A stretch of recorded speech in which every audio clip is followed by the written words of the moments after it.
Good afternoon or good evening, depending upon where you are in the world. Today's talk is on strategic leadership, a CEO's view. We'll be talking about creating the roadmap for transformation, high performance execution, and results. And I feel our session today is really unique because it's a presentation and discussion with a CEO who is utilizing strategic leadership principles in affecting change in the companies that he's been involved in. We'll start off with defining the challenges, the role, and some principles of strategic leadership. We'll then discuss a strategic leadership roadmap that he's used to affect the changes for process and bottom line improvements. We'll then move on to some leadership enablers that he uses with his employees to affect these changes. And then we will discuss his structured approach for process excellence.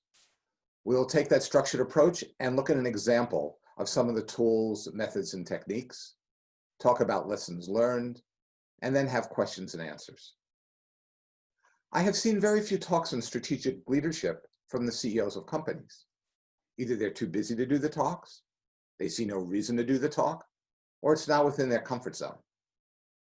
But Joel is unique in his background to help with the above. He's been a business executive leader in a large company and is a CEO who needs to do strategic leadership to run his company. And of course, he was able to see the results very quickly. And as we all know, the buck starts and stops with the CEO. Now, there's a lot of ground we're going to cover on deploying strategic leadership. Our thoughts were to use our time to present an overview of the concepts and the methods that Joel used. But we kept a lot of the content on the slides. We thought this would allow you to download and use the information in your organization later, if it applies. As you are all very aware, organizations have many strategic processes happening simultaneously, going from a strategic plan to results. And these processes include strategic leadership processes, like the market, current state, future state, and of course, on strategic pivoting. There's also the strategic deployment processes, objectives, initiatives, and tactics. Of course, there are tools for performance management, scorecards, metrics, and project management, and of course, fundamentals such as culture and alignment. And sometimes these processes are not all aligned, or worse, competing with each other. This can make it very difficult to sustain the organization and these processes without heroic efforts from your people and for the people that are leading this process. It is our strong contention that the CEO, with the assistance of strategy consultants or other people in the organization, are the ones that need to take leadership role in developing, teaching, aligning, and deploying these processes and systems, as well as making them sustainable, part of an organization's DNA. Thank you, Alan, and thank you for giving me the opportunity to share what's worked for me. I had the opportunity to lead a grassroots deployment of business excellence within a very large company. What made this different was that it was not from a line leadership role. I was an internal consultant, which was foreign to me and required a very different skill set. The challenge was, how do we glue the management process together into a continue evolving system? I orchestrated and implemented a leadership roadmap that I found to be very successful. I am eager to share this with you today. So what is the role of a leader? There's no right or wrong answer. A leader sets directions, aligns resources, and motivates action. Another way to say it is the leader develops, nurtures, communicates, and drives a vision. So what questions do we have to ask ourselves? One of the key questions is, do we have the right people on the bus? People make a difference in business. True competitive advantage lies within the people. Building a culture where people own the processes and results is what will produce rockstar performance. Ultimately, this allows us to remain competitive at uncertain times.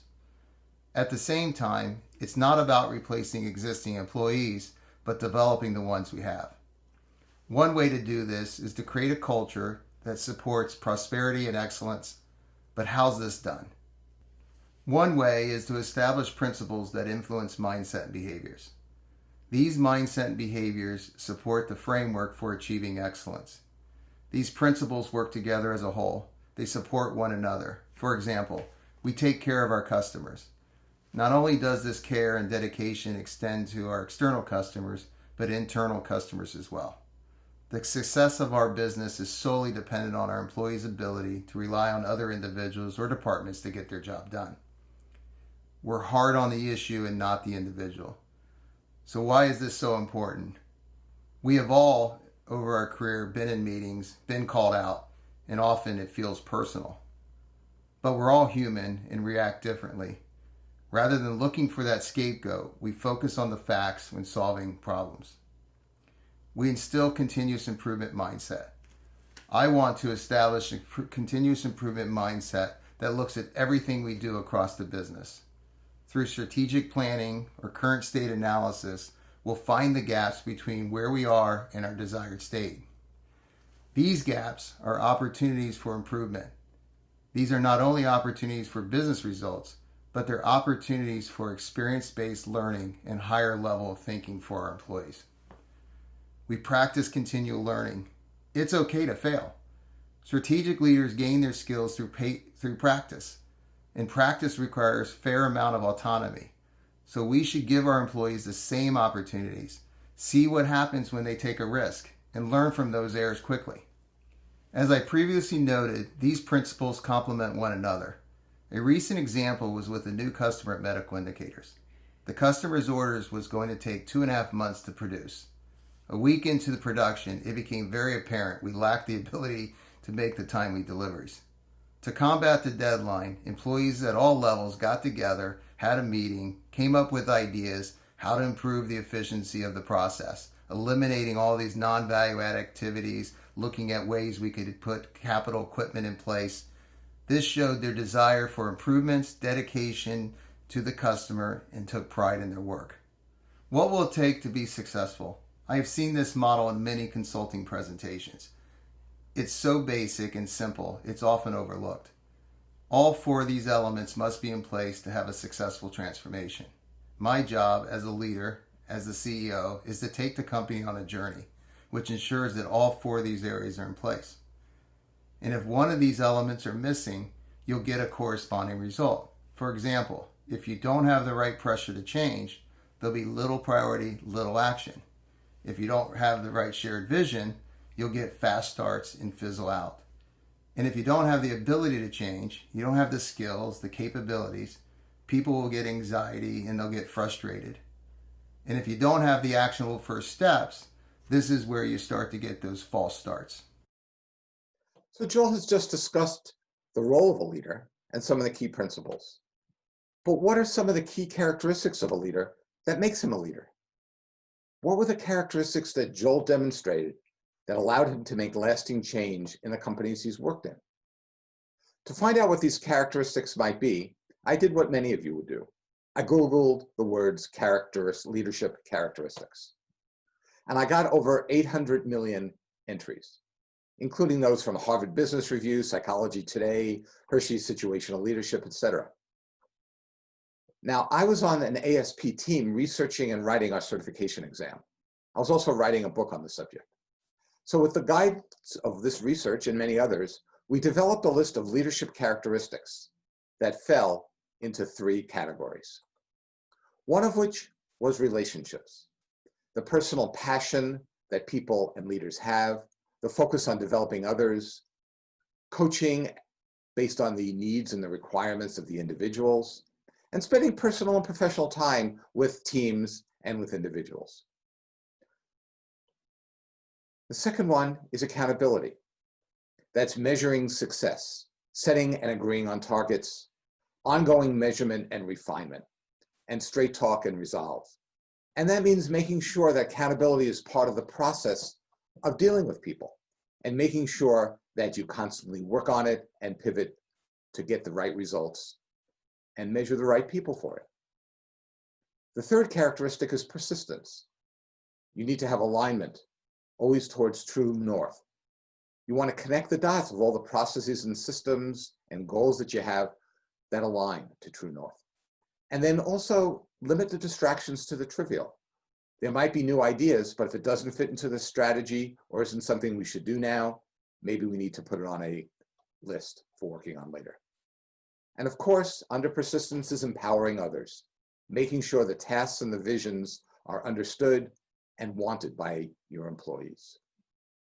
Throughout the rest of the presentation, I think you will see many of these characteristics mentioned in our discussions on implementing the strategic roadmap and in working with others to deploy the associated systems and processes. So we've discussed business excellence, characteristics of a leader, but this is just the starting point, because you need to lead something as a leader. And for Joel, it was his strategic leadership roadmap. This roadmap provides the framework that can be applied at all levels and roles within the organization. It's so simple, I'm almost embarrassed. Every organization has metrics, meetings, strategic operating plans, project management, and so on. But often they lack the path to achieve the desired state. What is missing is the glue that links them together, which this roadmap provides. I see establishing the foundation as my job, my never-ending mission to lead people using this roadmap so it becomes part of our DNA and how we operate every day. So let's discuss the key elements of this roadmap. First, we must begin with the end in mind. We must understand the future state. What does success look like? I'm often challenging the organization to think 2 to 3 years, 5 years. How would somebody come in this organization to describe us, who we are, what we do? Then we need to assess where we are today, our current state, from where we want to be in 3 to 5 years. This can focus on an entire business organization, one or more specific processes within a department or a team. Then we must identify those gaps. Through this robust dialogue at all levels of the organization, we must give employees the opportunity to identify and evaluate current best practices. Then allow them to work with their peers and leadership to identify those potential opportunities for improvement. This requires people to talk openly, honestly, and where we are today. This is why we must build trust within the organization. Now that we've identified those gaps, we must begin to identify the specific initiatives to achieve that future state. This is what I call the translation and execution process, probably the most critical within the entire roadmap, because this starts to build out our strategic and operating plan that provides the detail for success. In doing so, we should help employees learn to make the most of their creativity by setting up ways for people to bring their innovative ideas to the surface. Then it's the leader's responsibility, my responsibility, to connect their employees' ideas in a way that creates value. And utilizing world-class methodologies and tools to achieve success is something that's very important as well, and we'll talk about a few of those later on in the presentation. To ensure we get the results, we must have the right performance management system in place, such as key performance indicators, dashboards, meetings, and so on. In summary, we achieve success through a detailed plan with a clear line of sight of success. Execution is a part of our culture and our strategy. Owners will own the process at the lowest levels. We will measure results, grow leaders, and have the right people on the bus. So why have a roadmap? It will help us identify the gaps in thinking and execution. It integrates our management process into a continually evolving system. The roadmap helps us achieve our aim of excellence by focusing on the vital few initiatives. Employees like to feel there's a method for their improvement, and my role is to ensure the departments, levels are all pulling in the right direction. The third thing, it provides clarity and consistency of purpose, which is paramount in an organization and helps us to achieve more than average results. The fourth, and if done correctly, creates a multiplying effect across the workplace and therefore creates better outcomes. In my organization, deploying this roadmap is relatively straightforward to those with strong business acumen. Those lacking the skills created a challenge. I had to utilize the relationship, accountability, and persistent techniques that Alan discussed earlier to implement the roadmap. So as a leader, how do I challenge the prevailing view without provoking outrage and cynicism? How do I change the course if the path we are on is incorrect? I must lead with inquiry, advocacy, and engagement. I try my best to lead from a deeply held humility and respect for others. Leadership is all about relationships. I'm a very straight shooter. Lou Holtz, one of the great football coaches, said that players had 3 implicit questions about a new coach, and these same apply to a leader. In any organization that I have led, I talk about these 3 questions in detail. Can I trust you? Without trust, relationships are superficial. People hold back. Are you committed? When high-performing organizations are committed to their goals and each other, new opportunities rise, new ideas flourish, virtually anything's possible. And finally, do you care about me as a person? In the old days, leaders felt they could not get too close to employees. This is not the case today. In the end, it's not what I say, but it's what I do. I share with them they will soon be able to answer yes to every one of those questions. But it's my job to earn those yeses. You can trust me, but trust is not telling you what you want to hear. I will treat everyone fairly and with true respect. I will build clear and explicit expectations for myself and for them. And I will become deeply involved in listening to them and paying attention to their motivations, aspirations, and appreciate their capabilities and contributions. So as a leader, I must listen and learn, meet with employees, customers, suppliers, and so on. Familiarize myself with the business processes, the rhythm of how the business operates. How do employees meet, talk to each other, resolve conflict, understand the vital few initiatives versus the significant many, and how do we deal with the whirlwind issues that stop us from driving the business forward?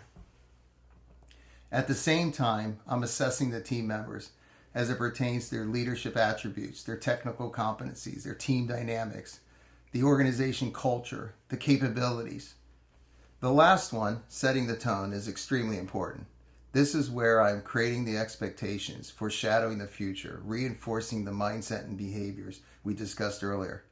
Creating a high expectation culture means how we do things count. It's not just about winning, it's how we get those results. When I was with Cardinal Health, I had an employee, we all have had these employees, that was very good at their job.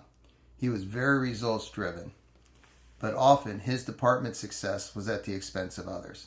I met with him and described the problem, focusing on the behavior that needed to be improved, and linked it back to our principles previously discussed. That it was paramount to cooperate with the colleagues to achieve goals. The language we use is important as well. I have to be the chief reminding officer all the time that words count. They affect our thoughts and our behaviors. They're not my metrics, they're our metrics. It's not my P&L, it's our P&L. Most important, we must build trust amongst the team so we can hold each other accountable and challenge one another. And how we achieve success is dependent on building the infrastructure around systems, capability, and culture. This listen and learn, assess, and set the tone was one of the leadership enablers Joel used with his employees. And when he came to MII, he had people with skills all over the map.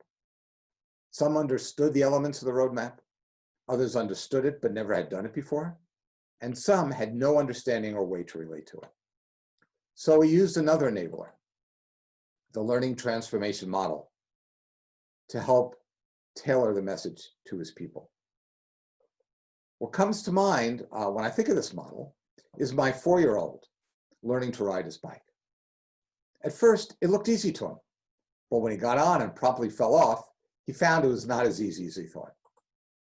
And we call this unconsciously unskilled, because he's both unconscious or unaware of the skills he needed and also unskilled at riding. He was then conscious it was harder than he thought, but he really wanted to do it. So even though he knew it was going to take some work, he did it.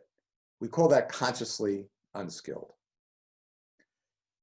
And after much concentration, falls, encouragement, he was able to ride, though very wobbly. And we call this consciously skilled. Pretty soon after some practice, it became second nature to him. And he became what we called unconsciously skilled. became second nature to him and a way of life for him for many years. Now, in addition to identifying where a person is in his understanding and the ability to deploy the roadmap, Joe would provide the necessary training and encouragement for where they are, where his employees were in this process. And further, Joe would then explain this process of learning to his employees so they could identify where they are in the learning curve for themselves and actively seek the knowledge and skills to move on. This also reinforced to people that they were part of the solution, not part of the problem. So we've discussed the strategic leadership model and the soft skills of leadership. And these all come into play when Joel and his team started to build the infrastructure, which were the systems, capabilities, and cultures, or as he calls it, the standards of excellence. So how do I create the standards of excellence? We must slow down before we move fast. Before we go any further, let me explain that statement. What that means to me is putting in the process and systems in before we go straight to the results. Some find the advantage belongs to those that go fast, but I have found moving fast creates difficulties and challenges if the infrastructure is not in place. So the only way to achieve this is to slow down, build a foundation first, or simply put, you must walk before you run. This is a structured approach with multiple work streams that provide employees with a framework of accountability to drive sustained execution. This ultimately provides the foundation that will support the roadmap I discussed earlier. We have limited time to discuss this entire model, but within each of the elements of the framework, the focus is as follows. Within systems, we are building the management infrastructure that includes the formal structure, processes, supporting systems that will provide the ability to deliver on and exceed business objectives.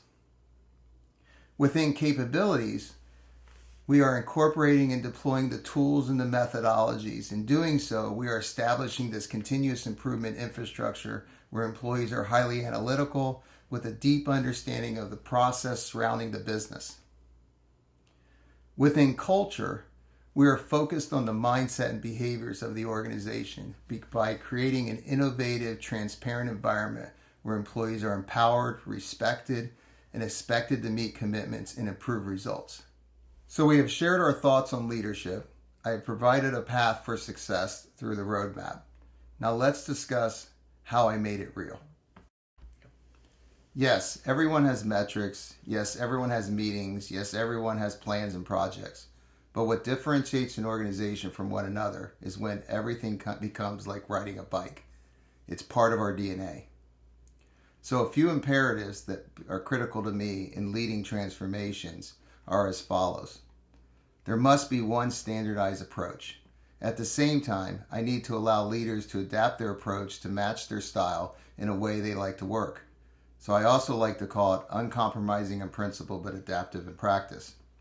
This was very important during the deployment at Abbott. I was working with some very strong, experienced leaders. Both had their own roadmap, but the principles were the same.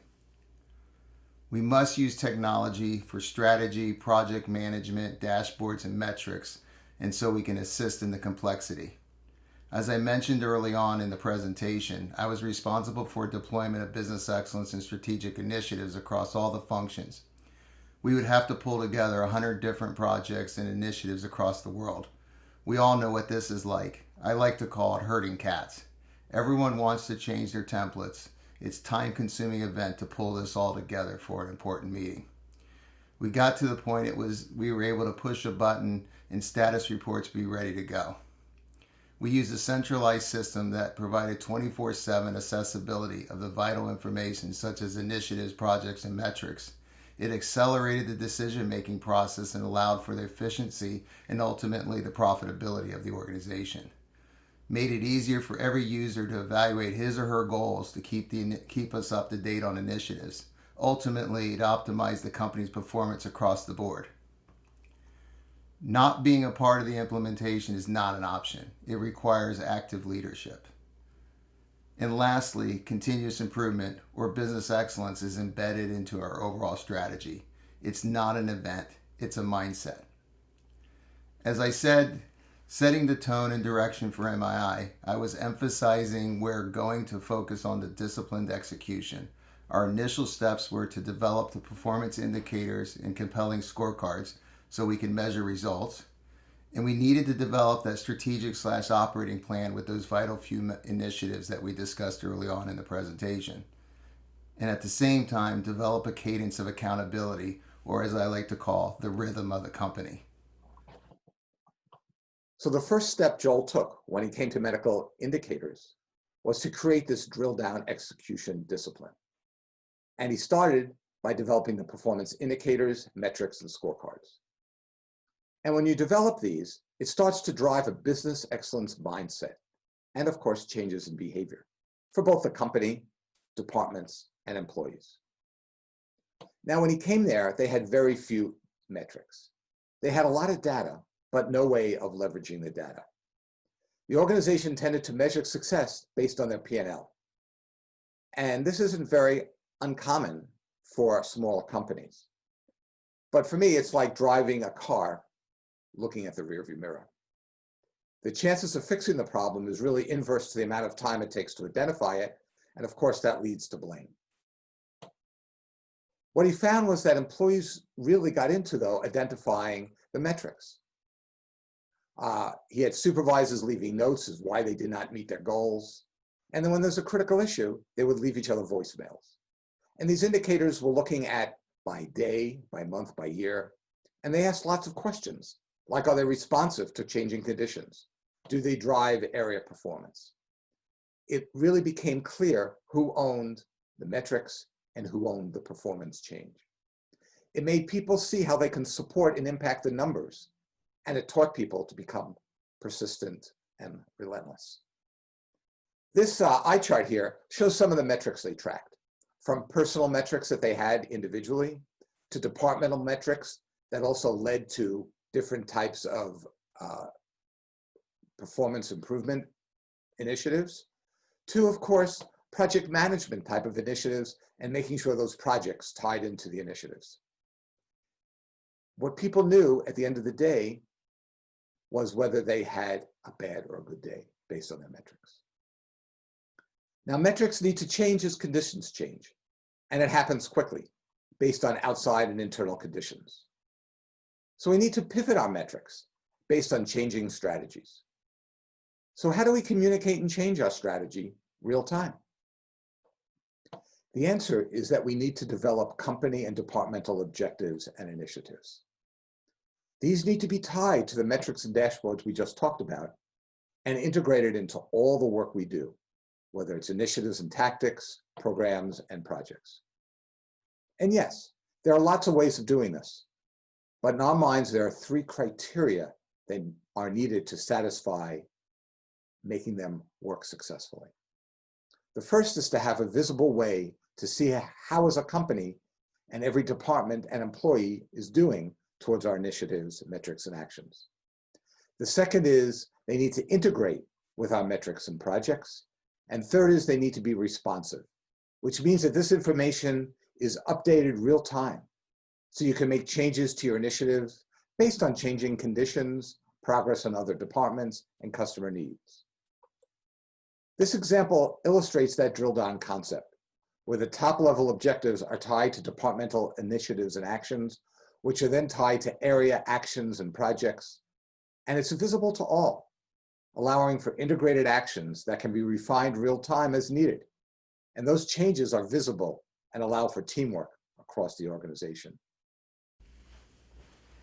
Medical Indicators is a small company. It doesn't have the resources as the larger companies I've worked for in the past. But I can tell you, we accomplished more in 4 years than I did in some of these other larger companies. I remember presenting to a prospective buyer, and he challenged me, how are we able to do so much with very few resources? What it was disciplined execution. We constantly prioritized what we worked on, eliminated the non-value added work, and stayed focused on what true north was going to look like. I agreed with him it was a challenge, but over my career, I've preached with him that focusing on 2 or 3 things is what you need to do, and you have to do them well. But in this situation, we had the pressure to change. and it needed to be done quickly. We did it through strategic planning and disciplined execution. Every quarter, we update projects and initiatives, and then we run reports to manage the process. These executive reports take out all the minutia and focuses on the objective. We have weekly meetings, review status, and sometimes even meet daily. Today, without me, they meet weekly to discuss progress and goals for the week. What are the 2 or 3 things that we must get done? How do we avoid letting the whirlwind get into our way? In conclusion, I know that this example is not earth-shattering, but to me, this is how every company should operate. It's changing the mindsets and behaviors that create results. People working as a team. Our speed of execution has increased. Decisions are made in a timely fashion at the lowest level possible. People clearly understand what success looks like. We have eliminated this non-value added time of walking around, trying to communicate rather than having a meeting. We break down barriers by dealing with conflict of the priorities in real time and change how we work. For my company today, the pandemic has taken 2 or 3 years of hard work in building awareness of our products and made them forefront. We have been able to handle over 100% growth while adding projects and staying focused on the projects we had already started. We now control the chaos instead of the chaos controlling us. So we've covered metrics. Then we talked about strategy deployment drill down with reporting. And now we need to act based on what is happening, not react 3 months later. But how do you do this? Well, one option is to engage in your company's endless status meetings with the time it takes to sit at the meeting and also put together your perfect PowerPoint deck. But another option is to run a cadence of tightly run meetings with specific objective and agendas. This is a shortened list of what a company calls their cadence of accountability. Because of the big problems this organization had with their meetings, they agreed to a governance process where meetings became very focused with specific agendas. The first arrow points to what they called cadence decision meetings. Their people were expected to check on the status of the items to be decided on through their system before the meeting.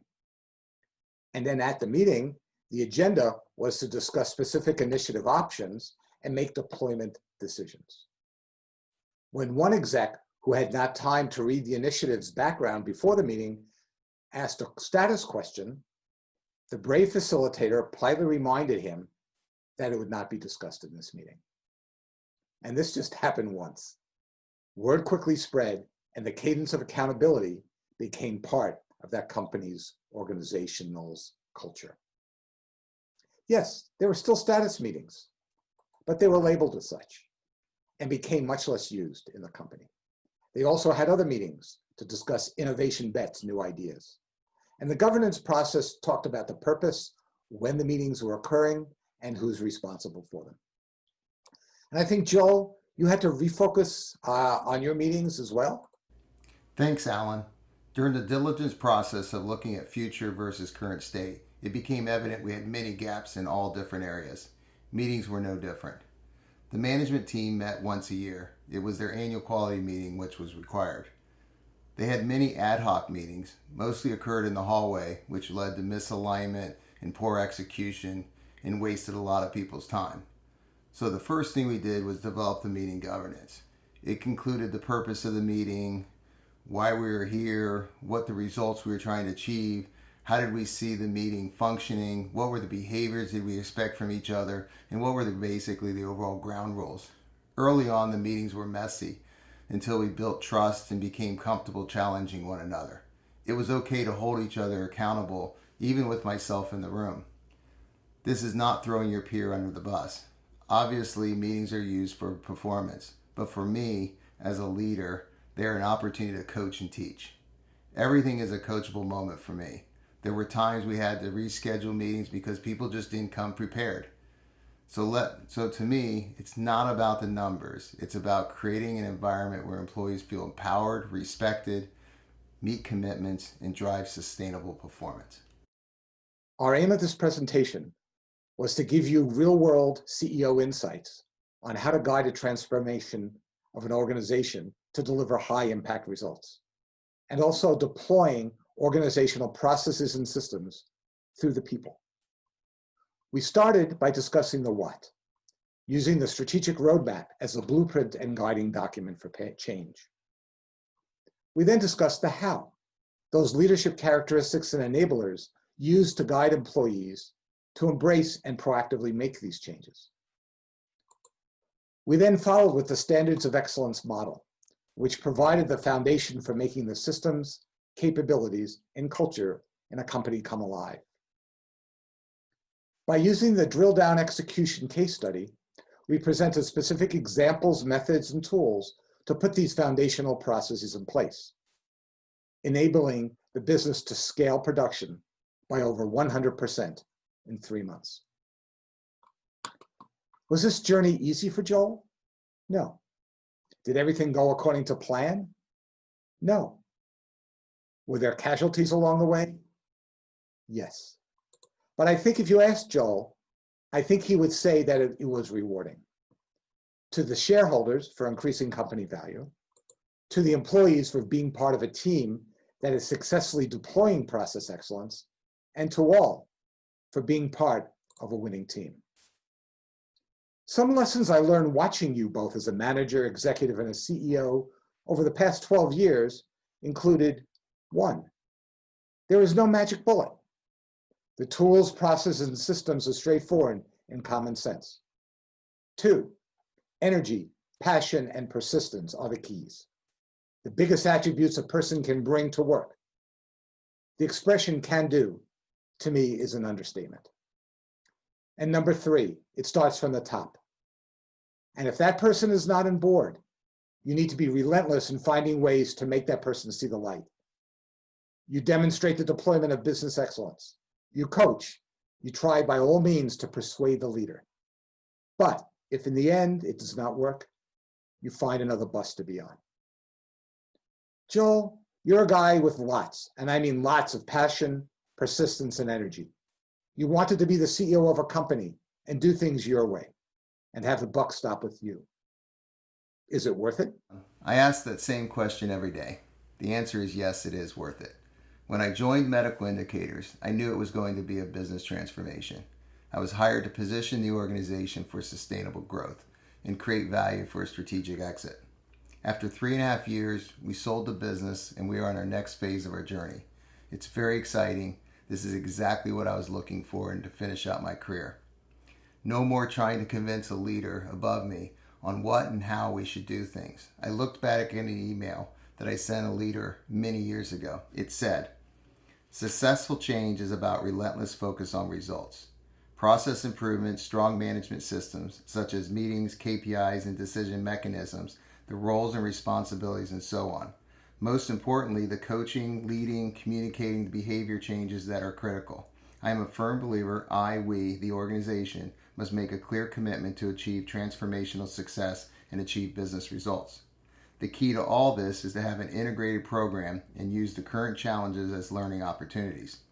Creating one unified program creates the opportunity to combine those areas that are already being worked on, while consistent leadership generates confidence that the processes will be seen through till the end." This email was 10 years ago.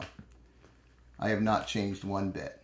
When asked by Alan to do this presentation, he knew my answer: no. I always thought these mindset and principles were well known and therefore did not need to be taught. I realize now that I only felt this way because I had the opportunity to incorporate these business practices into my management style, and at the beginning of my career, and since then, it's become part of my DNA. Each one of these principles is so dense of a topic that it cannot be fully communicated in 40 minutes. I tried to put more into the presentation, but was chastised that the slides were too dense and that there was too much information. For that, I am sorry I could not share more, but you are welcome for me not taking your entire day away. But I do appreciate the opportunity to share some of my thoughts, and I hope that this will provide you some insights.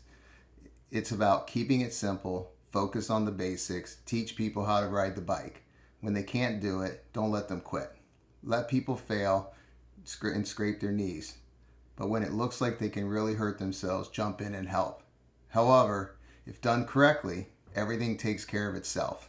Be vulnerable, focus on the result, be willing to hear the bad news.